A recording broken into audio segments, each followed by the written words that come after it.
Dear students, मैं पीयूष कुमार त्रिपाठी स्वागत करता हूं आप सभी का अपने YouTube channel SCS EDU point पर।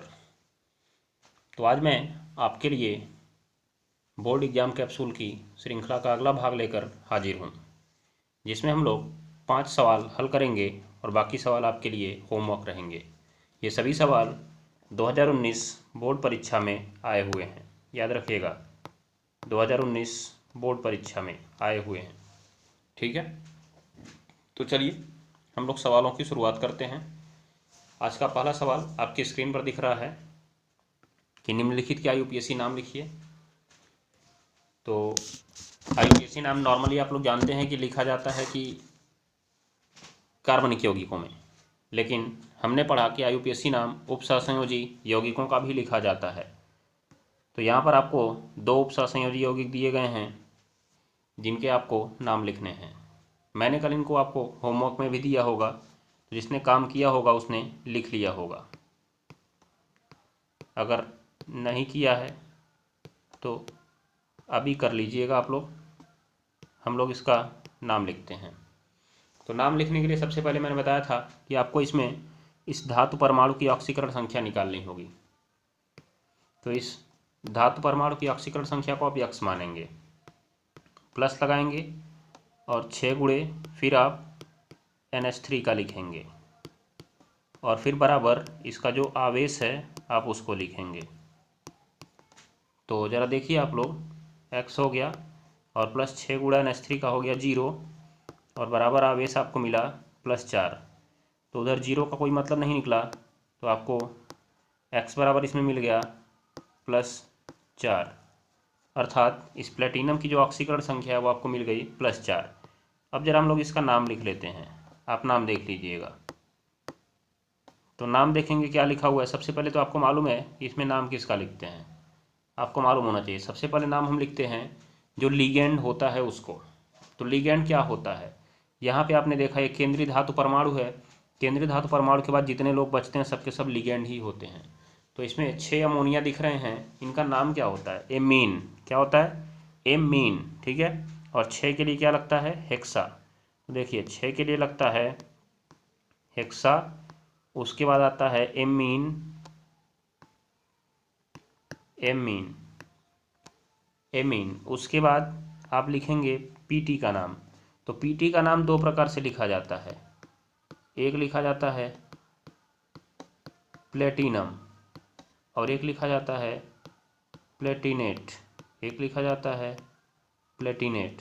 तो ये जो आपका प्लेटिनेट है कब लिखा जाता है, जब यहाँ संकुल के ऊपर माइनस आवेश होता है। याद रखिएगा, संकुल के ऊपर माइनस आवेश होता है। लेकिन प्लेटिनम कब लिखा जाता है, जब संकुल के ऊपर प्लस आवेश होता है या संकुल उदासीन होता है। क्या होता है, उदासीन। तो यहाँ आप देख रहे हैं कि संकुल के ऊपर प्लस आवेश है, इसलिए इसका नाम प्लेटिनम लिखा जाएगा।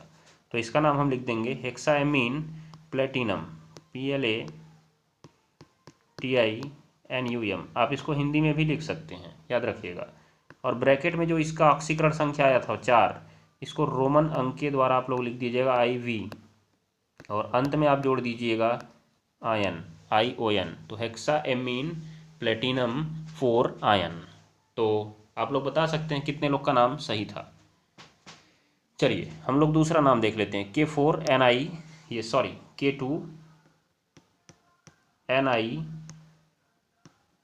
फिर CN4, ये लिखा हुआ है आपका। तो जब आप इसमें बात करेंगे तो आपको इसमें केंद्रीय धातु परमाणु मिलेगा निकिल। क्या मिलेगा, निकिल। ये जो निकिल है केंद्रीय धातु परमाणु है, तो इसकी ऑक्सीकरण संख्या आपको निकालनी है। तो सबसे पहले इसकी ऑक्सीकरण संख्या x मान लेंगे और उसके पहले आपको पोटेशियम दिख रहा है। कितना पोटेशियम है, 2 है, तो 2 गुणे पोटेशियम का लिख दीजिएगा आप लोग। और प्लस CN 4 ठो दिख रहा है, तो 6 गुणे CN माइनस का लिख दीजिएगा, याद रखिएगा। लेकिन आप बताइए क्या इसके ऊपर कोई आवेश लगा हुआ है, कोई नहीं। तो आवेश हम यहाँ पे बराबर 0 लिख देंगे। पिछले वाले में आवेश लगा था इसलिए +4 लिख दिए, इसमें नहीं लगा इसलिए आप 0 लिख दीजिए। अब 2 गुणे आपको पोटेशियम का याद रखना होगा कि +1 होता है। कितना होता है, +1। ठीक है, उसके बाद इसका तो आपने x मान ही लिया है, और 6 गुणा CN माइनस का यहाँ पे क्या मान लेंगे आप, -1, और बराबर क्या हो जाएगा, 0। तो ये हो गया आपका +2, फिर यहाँ पे +x और -6 = 0। तो क्या आया यहाँ पे, ज़रा ध्यान से देखिएगा आप लोग। एक मिनट, मैं गलत कर रहा हूँ थोड़ा सा। यहाँ पे देखिए 6 नहीं है, 4 ही तो है। 4 4 है, 4 याद रखिएगा आप लोग।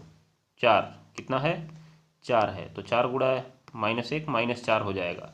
अब देखिए -4 में से +2 घटेगा तो कितना आएगा, -2 बचेगा, इज इक्वल 0। तो जब x इज इक्वल निकालेंगे तो आ जाएगा +2, मतलब रोमन अंक में आपको लिखना है +2। तो ज़रा देखिए आप इसका नाम देखिए कैसे लिखेंगे। तो इसका नाम लिखने के लिए सबसे पहले आपको इस काउंटर आयन का नाम लिखना होगा जो बड़े कोष्ठक के बाहर है। तो काउंटर आयन किसे कहते हैं, जो बड़े कोष्ठक के बाहर होता है। तो पहले है तो उसका नाम आप लिख दीजिए पोटेशियम। देखिएगा 2 है तो 2 मत लिख दीजिएगा, इस बार मैं हिंदी में नाम लिख दे रहा हूँ। चलिए पोटेशियम 2 बार नहीं लिखेंगे आप, क्योंकि वो तो अपनी संयोजकता के अनुसार बैलेंस कर लेता है, केवल पोटेशियम लिखना है आपको। फिर आप आ जाइए इस संकुल आयन का नाम लिखने के लिए। अब संकुल आयन में पहले किसका नाम लिखते हैं, ये जो CN4 लिखा है इसका नाम लिखते हैं। ठीक है, तो CN4, CN कितना है, 4 है। तो पहले 4 के लिए आपको लिखना होगा टेट्रा, और CN का नाम होता है साइनाइडो। CN का नाम जो होता है वो होता है साइनाइडो।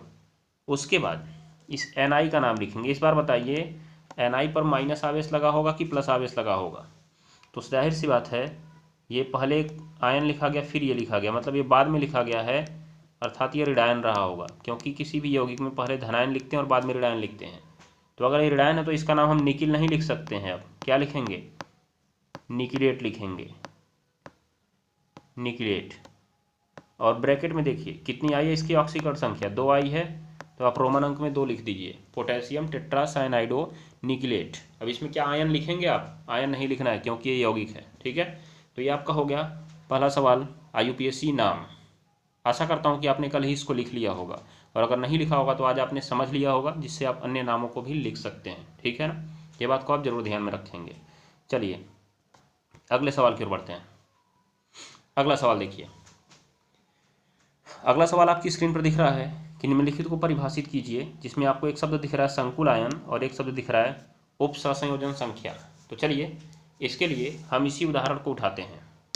तो देखिए ये हमारा उदाहरण है K2Ni और CN4। तो इसका जो हिस्सा बड़े कोष्ठक में लिखा गया ये वाला, यही है संकुल आयन, संकुल आयन। तो हम यहाँ पे इसको परिभाषित कैसे करेंगे, तो बोलेंगे किसी जटिल यौगिक का, किसी जटिल यौगिक का वह भाग, किसी जटिल यौगिक या आप योगात्मक यौगिक भी कह सकते हैं, किसी योगात्मक यौगिक का वह भाग जो विलयन में जाने के बाद भी आयनित नहीं होता है और अपना अस्तित्व बनाकर रखता है, क्या कहलाता है, जटिल आयन अथवा संकुल आयन कहलाता है।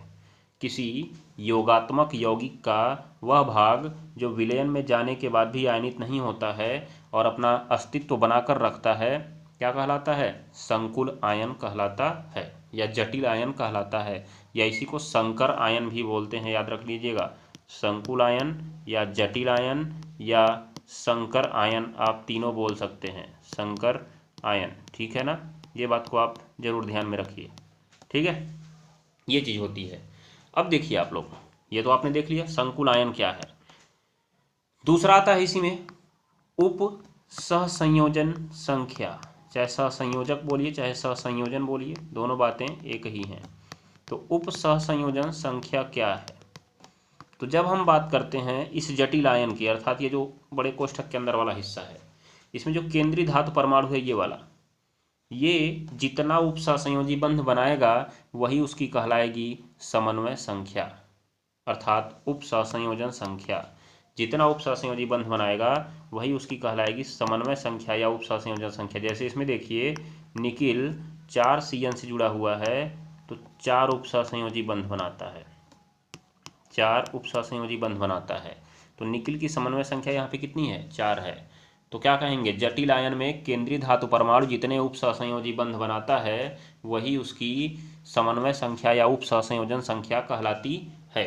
ठीक है ना, इसको निकालते कैसे हैं, इसको हम लोग निकालते कैसे हैं, तो देखिए जो समन्वय संख्या है, समन्वय संख्या का जो फॉर्मूला है ये आप देखेंगे तो मिलेगा कि सबसे पहली चीज़ आपको लिखना है दंतता गुणा लिगेंड की संख्या, दंतता गुणा लिगेंड की संख्या, ठीक है ना। ये आपका फॉर्मूला है। जैसे अभी हमने देखा कि पिछले एग्जाम्पल में जो CN था वो एक दंती लिगेंड है। इसके लिए आपको याद करना पड़ेगा लिगेंड कितने दंती हैं। आप सारणी जाइएगा अपनी कॉपी में देखिएगा और इसको याद कर लीजिएगा। तो आपको सबसे पहले याद करना पड़ेगा कौन सा कितने दंती लिगेंड है, फिर उसकी संख्या। तो आपने देखा CN माइनस की दंतता 1 होती है और कितने हैं, 4 हैं। इसका मतलब 4 हो गया उसकी समन्वय संख्या। अगर कोई द्विदंती लिगेंड आया होता, जैसे EN होता है एथिलीन डाईएमीन, चाहे OX होता है जिसे ऑक्सीलेटो बोलते हैं, तो अगर मान लीजिए EN 3 बार आया होता, कितनी बार आया होता, 3 बार, तो EN की दंतता कितनी होती है, 2। कितनी बार आया, 3 बार, तो टोटल हो जाता है 6। ऑक्सीलेटो की दंतता होती है 2। अगर मान लीजिए 2 बार आया होता तो 2 गुणे करते हम लोग 2, 2 गुणे हम लोग करते 2 और बराबर कितना हो जाता, 4 हो जाता, ठीक है ना। ये बात को आप जरूर ध्यान में रख लीजिएगा कुछ इस तरह से, ठीक। तो ये तरीके से आप समन्वय संख्या निकाल सकते हैं फॉर्मूला यूज करके, दंतता गुणे लिगेंड की संख्या। तो चलिए आज का हमारा दूसरा सवाल भी समाप्त होता है। अब हम लोग चलते हैं अगले सवाल की ओर। अगला सवाल आपकी स्क्रीन पर दिख रहा है कि 5 मिलीग्राम NaCl प्रति लीटर होगा, 5 मिलीग्राम NaCl प्रति लीटर होगा, तो क्या होगा जरा आप इसको बताइए। 5 सेकंड का समय लीजिए और बताइए कि इसका आंसर क्या आप बताएंगे, जल्दी जल्दी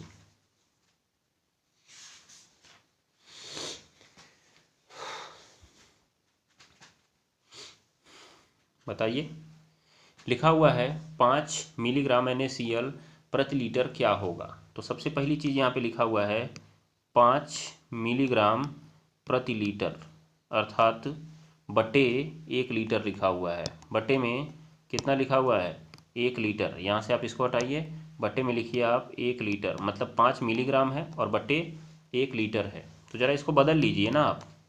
अगर इसको बदलेंगे तो सबसे पहली चीज़ कि 5 मिलीग्राम आप रहने दीजिए और उसके बाद यहाँ पे देखिए आप लोग 1 लीटर को आप लिख सकते हैं 1000 ml। 1 लीटर को आप लिख सकते हैं 1000 ml, क्योंकि हर जगह देखिए ml लिखा हुआ है, ml इसको छोड़कर। वैसे भी ppm जो लिखा है इसको पार्ट्स पर मिलियन ही बोलते हैं, ये भी 10 लाख ml ही होता है, याद रख लीजिएगा 10 लाख ml, तो सब लोग ml में ही हैं, आप इसको ml में चेंज कर दीजिए। अब जरा देखेंगे कि यहाँ पर ये जो 5 मिलीग्राम है, मिलीग्राम को आप पहले ग्राम में चेंज करने का प्रयास करिए। किस में चेंज करने का प्रयास करिए, ग्राम में। जैसे आप उसको ग्राम में चेंज करेंगे उसमें भी 1000 का भाग दे दिया जाएगा, तो 1000 पहले से ही था, 1000 का और भाग हो गया तो नीचे हो गया 1000 गुणे 1000 और बाकी ml था ही पहले से नीचे, मतलब 5 में टोटल भाग हो गया, 1 के आगे 6 जीरो लगाकर, अर्थात 10 की घात 6 का भाग हो गया। और आगे ये सॉरी नीचे आपका ml लगा रहा, नीचे क्या लगा रहा, ml, तो नीचे आपका ml लगा रहेगा और ये जो ऊपर है वो बदल जाएगा ग्राम में। किस में बदलेगा, ग्राम में रहेगा ये, क्योंकि मिलीग्राम से आपने ग्राम में बदल दिया उसको।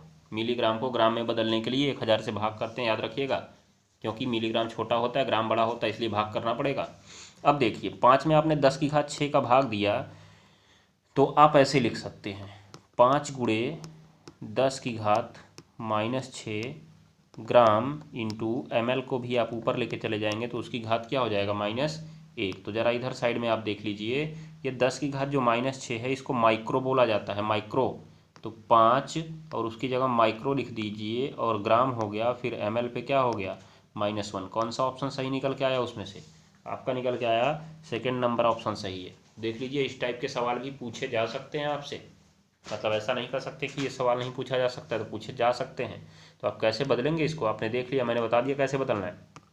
पहले आपने जो सवाल दिया था उसको लिख दिया, सवाल लिखने के बाद आपने देखा कि किस में किसको बदलना है, तो सारा आपने देखा ml में लिखा हुआ है, तो इसलिए नीचे वाले को पहले आपने ml में बदल दिया और ऊपर वाले को आपने पहले ग्राम में बदल दिया। तो जैसे ही आपने मिलीग्राम से ग्राम में बदला तो वही होता है ना, किलो, हेक्टो, डेका, फिर यूनिट इकाई, फिर डेसी, सेंटी और फिर मिली।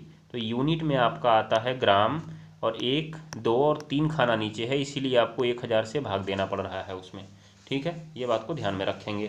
तो जितने खाने नीचे होंगे उसी हिसाब से आप लोग भाग और गुणा करेंगे। अगर ऊपर से नीचे आएंगे तो गुणा करेंगे, नीचे से ऊपर जाएंगे तो भाग करेंगे। चूंकि हम लोग मिलीग्राम में थे, मिलीग्राम से हम लोग ग्राम में जा रहे थे, इसलिए भाग करना पड़ा। अगर हम ग्राम से मिलीग्राम में आते तो हमको गुणा करना पड़ता। ठीक है, तो आप इस सारणी को जैसे मैंने बोला एक बार लिख के याद कर लीजिएगा। ठीक, ये टाइप का आपका सवाल पूछा जा सकता है आपसे। ठीक है ना, तो आपको कैसे करना है, जो दिया पहले उसको लिखिए, फिर बदल दीजिए, आंसर आपके सामने उपस्थित हो जाएगा। ठीक है, तो अगले सवाल पे चलते हैं हम लोग। अगला सवाल देखिए, कितना इंपॉर्टेंट क्वेश्चन है आपके लिए। क्या लिखा हुआ है, प्रथम कोटि की अभिक्रिया के 50% पूरा होने में लगा समय होता है। 50% पूरा होने में लगा समय होता है। क्या लिखा हुआ है, प्रथम कोटि की अभिक्रिया का 50% पूरा होने में लगा समय होता है। टी हाफ का 1.1 गुना, टी हाफ का 2.2 गुना, और टी हाफ का 3.3 गुना, और टी हाफ का 4.4 गुना। ठीक है ना, तो आप ध्यान दीजिए, क्या बताएंगे आप इसमें। क्योंकि बोला क्या है कि प्रथम कोटि की अभिक्रिया का 50% पूरा होने में लगा समय, मतलब आधा। क्या दिया इसने,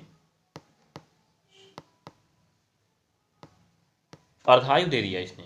क्या दे दिया, अर्धायु दे दिया। किसका अर्धायु दे दिया, उस प्रथम कोटि की अभिक्रिया का अर्धायु दे दिया, और उसी समय को पूछ भी रहा है। ये तो बहुत बढ़िया सवाल है। मतलब इसने आपसे पूछा कि 50% पूरा होने में समय क्या लगेगा। और यहाँ पे टी हाफ दिया भी है, हर जगह टी हाफ दे दिया है, ध्यान दीजिएगा आप लोग, हर जगह टी हाफ दिया, मतलब अर्धायु ही दिया है। तो आप बताइए, अर्ध आयु ही तो है वो, तो अर्धायु का 2 गुना 3 गुना कहाँ से आ गया ये। अर्धायु का कितना गुना होगा, 1.1 गुना ही होगा, मतलब लगभग 1 गुना। अर्धायु का 1 गुना। क्यों, क्योंकि मान लीजिए अगर अर्धायु 50 सेकंड थी, यहाँ पे 50 सेकंड थी, तो 50 सेकंड का 1 गुना आपको निकालना है, 50 गुणे 1 50 ही तो आएगा। ध्यान दीजिएगा, मान लीजिए 50 गुणे 1.1 कर लिए, तो आपका 5.5 सेकंड आ गया। तो बहुत ज़्यादा फर्क तो आया नहीं, मतलब वही रहेगा सही। बाकी लोग तो बहुत ज़्यादा दूर चले जाएंगे, क्योंकि अगर ये 2 गुना भी मानेंगे तो 50 दूनी 100 हो जाएगा, बहुत ज़्यादा हो जाएगा। ठीक है, इसलिए आपका पहला ऑप्शन सही निकलता है। इसने आपको सवाल को देखिए कितना तरीके से घुमा दिया है। वास्तव में कोई सवाल ही नहीं बनना चाहिए था, लेकिन इसने आपको घुमा दिया।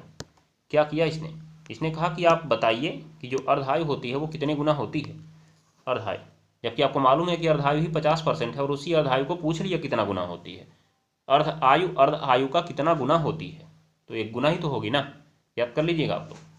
चलिए, अगर मान लीजिए पूछा जाए कि 5 जो है, 5 जो है 5 का कितना गुना होता है,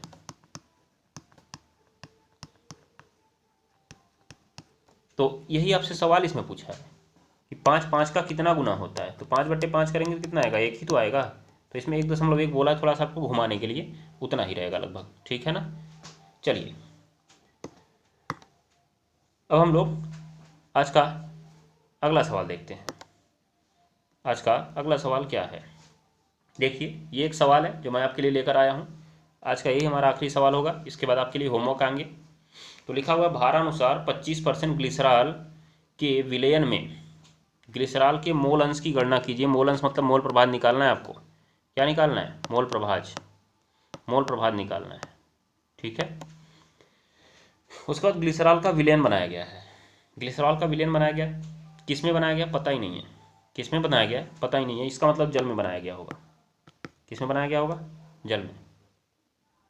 ठीक है ना, तो जल में हम लोग ग्लिसरॉल का विलयन बनाते हैं और फिर देखते हैं क्या लिखा हुआ है। ये लिखा है 25% भारानुसार, मतलब इसको हम बोलते हैं W/W। तो अगर इसने 25% W/W बोला है, तो ऊपर वाला क्या होता है आप बताएंगे क्या। ऊपर वाला होता है विलेय, और नीचे वाला होता है विलयन। नीचे वाला होता है विलयन। इसका मतलब विलेय, विलेय भी W रहेगा अर्थात ग्राम में रहेगा, और विलयन भी W रहेगा अर्थात ग्राम में रहेगा। अब चूंकि यहाँ पे परसेंट लगा है, आप एक बात को समझिएगा, तो परसेंट हमेशा 100 पर निकलता है। किस पर निकलता है, 100 पर।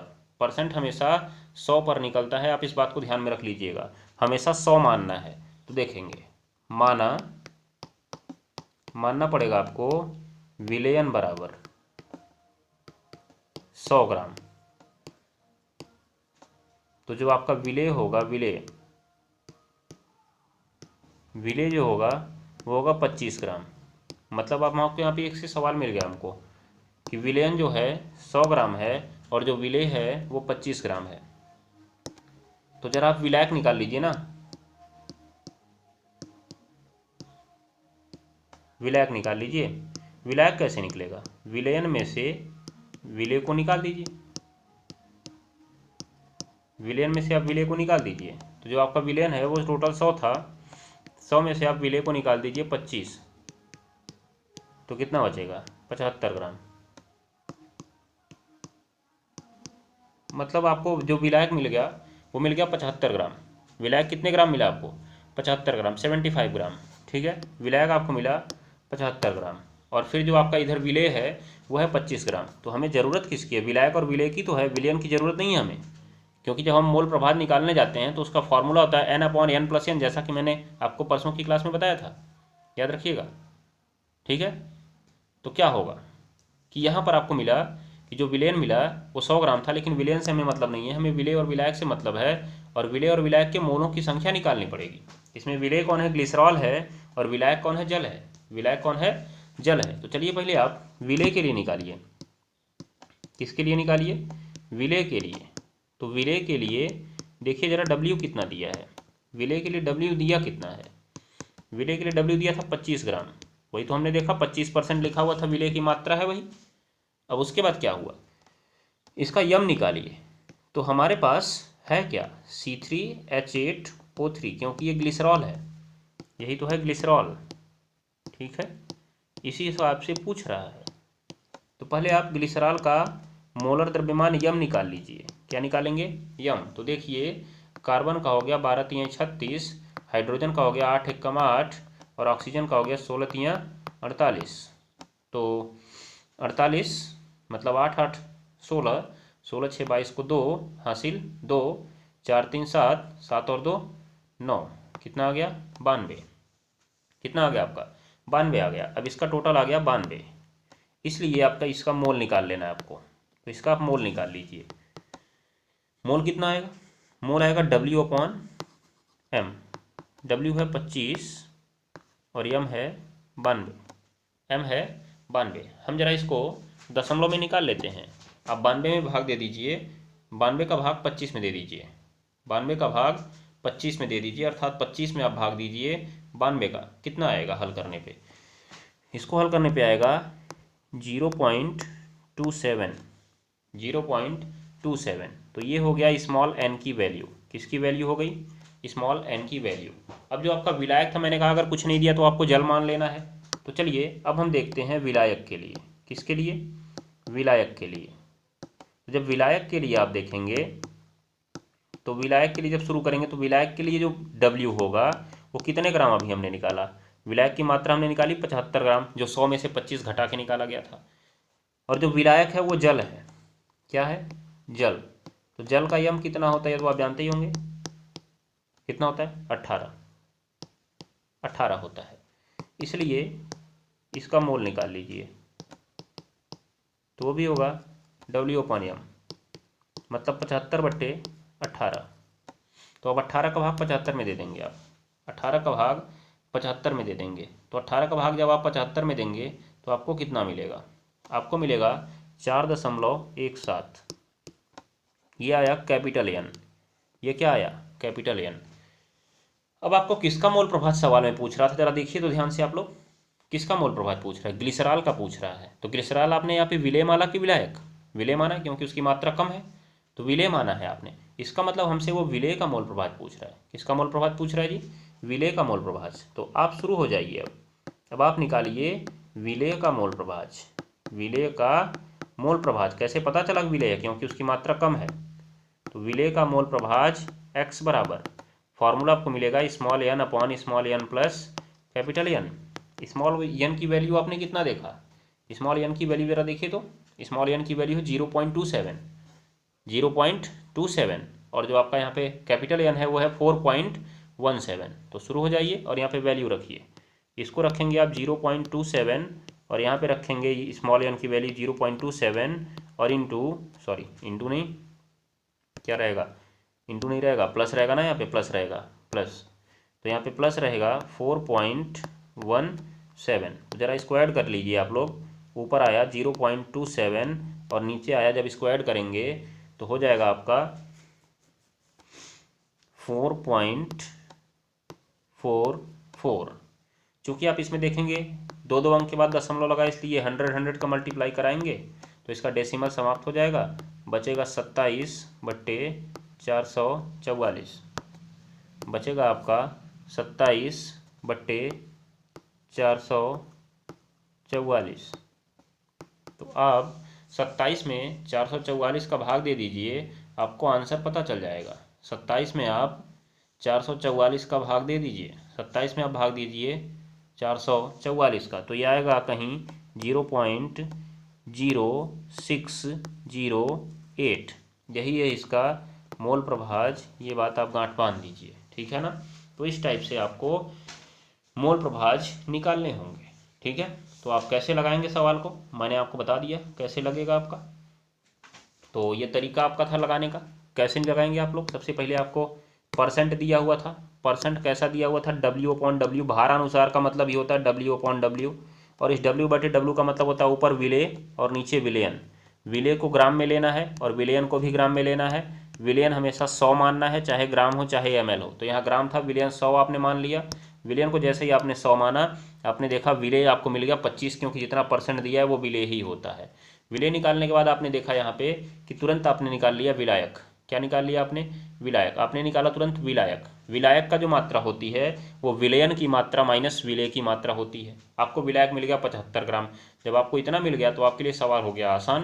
क्यों, क्योंकि आपने निकाल लिया विलेय के मोलों की संख्या, जो कि स्मॉल n के रूप में आपको मिल गया। फिर आपने निकाल लिया विलायक के मोलों की संख्या। आपने क्या निकाला, विलायक के मोलों की संख्या।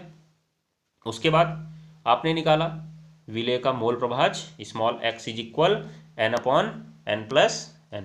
ये आपका फॉर्मूला था, ये आपको ध्यान में रख लेना है।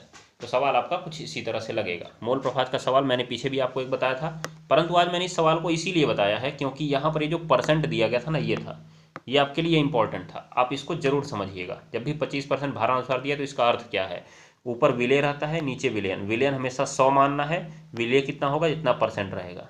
विलेय कितना होगा, जितना परसेंट रहेगा। और बाकी विलायक कैसे निकालना है, आपको विलयन में से विलेय को घटा देना है, ठीक है। चलिए, तो आज के लिए बस इतना ही। अब हम लोग देखेंगे अगले सवाल कल की वीडियो में, ठीक है। तो जाने से पहले मैं आपको होमवर्क देकर जाता हूँ। आपके लिए पहला होमवर्क आपकी स्क्रीन पर दिख रहा है। केवल रासायनिक समीकरण लिखना है। प्राथमिक, द्वितीयक और तृतीयक एल्कोहलों के निर्जलन की अभिक्रिया लिखना है, अर्थात वही E1 और E2 लिखना है। तो इसमें आपको E1 E2 क्रियाविधि नहीं लिखनी है। एक बार आप प्राथमिक एल्कोहल का जो निर्जलन अभिक्रिया इसमें लिखवाया गया उदाहरण, वो लिखना है। फिर द्वितीयक का उदाहरण लिखना है, फिर तृतीयक का उदाहरण लिखना है। क्या बनता है आपको उदाहरण लिखना है, ठीक है। ये बात को आप ध्यान में रखिएगा। उसके बाद देखिए फिनॉल की कोल्बे अभिक्रिया, वही कोल्बे स्मिट अभिक्रिया जो आपको लिखना है। फिनॉल से सैलिसिलिक अम्ल जो आज ही भी बना हुआ था। विलियमसन संश्लेषण, अर्थात विलियमसन ईथर संश्लेषण इसे कहा जाता है। मैंने आपको बताया था ये वेरी इंपॉर्टेंट रिएक्शन, ध्यान दीजिएगा। 5 नंबर में देखिए आया हुआ है, ये इंपॉर्टेंट है कि नहीं आपके लिए। तो आप इसको ध्यान में जरूर रखेंगे। आपका होमवर्क है, घर पे करिए और मुझे बताइए क्या आपको नहीं समझ में आया, क्या आपको आया है। आज के लिए आपका अगला होमवर्क ये आपको लगाना है, ये आपको लगाना है, क्योंकि मैं इस टाइप का सवाल आपको बता चुका हूँ। और कोलराउस का नियम भी आपको घर से पढ़ना है। अगर नहीं आएगा तो आप कमेंट बॉक्स में बताइएगा, मैं कल आपको समझाऊंगा इसको भी और इस सवाल को भी। और ये सवाल आप लगाइए फैराडे के नियम पर आधारित है। किसके नियम पर, फैराडे के नियम पर आधारित है, जो कि आपको मिलेगा विद्युत रसायन में। विद्युत रसायन में फैराडे का प्रथम नियम वाले फॉर्मूले से ये सवाल लगेगा आपका। और ये सवाल मैंने आपको नोट्स में बताए हुए हैं, आप जाके ध्यान से देखिएगा, ठीक है। तो आप इस सवाल को लगाइएगा और मुझे बताइएगा। अगर आपने इस सवाल को लगा लिया तो आप इस सवाल का आंसर कमेंट बॉक्स में ज़रूर दीजिएगा। और इसको भी लगा के कमेंट बॉक्स में आंसर दीजिए, इसको पढ़ लीजिए। ना समझ में आए तो आप हमें बताइए। कल मैं इन सवालों को एक बार हल कराऊंगा। कल की क्लास में मैंने आपको एक सवाल दिया था जो कि वाष्प दाब के अवनमन से संबंधित था। अगर वो लग गया होगा तो भी बताइए, नहीं लग गया है तो भी बताइए। कल की क्लास में मैं उसको लूँगा और आपको समझाऊँगा। तो चलिए, आज के लिए बस इतना ही। मिलते हैं कल की क्लास में। Tata bye bye. पढ़ते रहिए, मस्त रहिए।